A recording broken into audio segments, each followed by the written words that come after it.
Ждем, когда же нам газ подключат.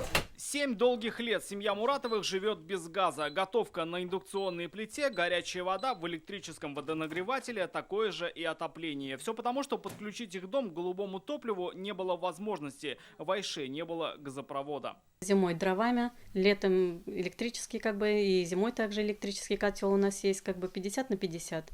И, соответственно, мы ждем, да, будет экономичнее уже.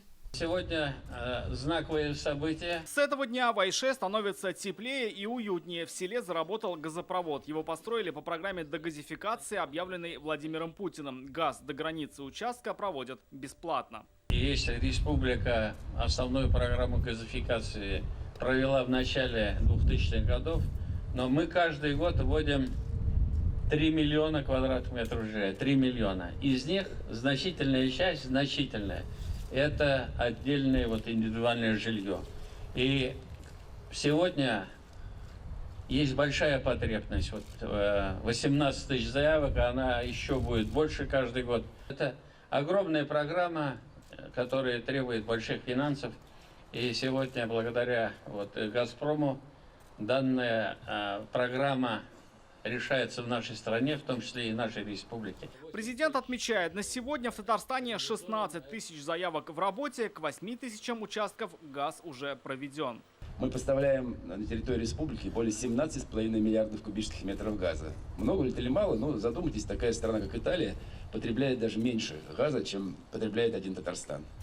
И, конечно, большая доля этого газа поставляется ради благополучия, ради хорошее проживание именно жителей Татарстана. Очень приятно, что сегодня газ пришел в ваш поселок. Без использования ваших средств газопровод доведет до границ земельного участка. Я знаю, насколько большие программы поддержки жителей Республики Татарстан, которые реализуются в республике в части поддержки малоимущих льготных категорий. Одним движением газ начинает идти сразу к 3 улицам Айши. На одной из них живет семья Муратовых. Газ к их участку провели бесплатно. Они лишь закупили нужное оборудование для дома и подключились к трубе. На все чуть больше 50 тысяч рублей.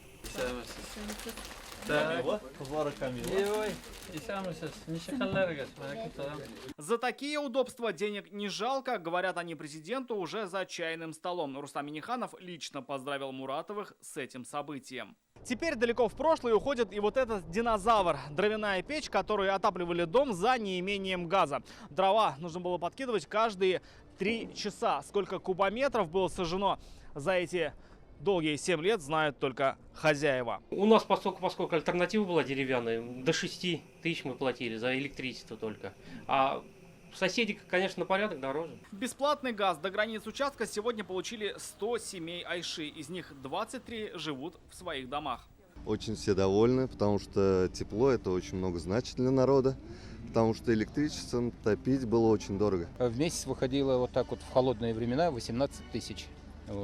От 15 до 18, вот так вот. Это такое облегчение для нашего семейного кошелька и вообще то, что мы теперь культура, не заброшенная деревня, а мы теперь с газом, это очень радует. Как сообщили в «Газпроме», стать участником программы дегазификации может каждый. К тому же даже с подключением для большой категории жителей она может быть совершенно бесплатной. В октябре Владимир Путин поручил выделять по 100 тысяч рублей субсидий многодетным семьям, ветеранам, инвалидам, семьям с низкими доходами на приобретение и установку газового оборудования. С начала этого года республика возмещала до 80 тысяч рублей расходов.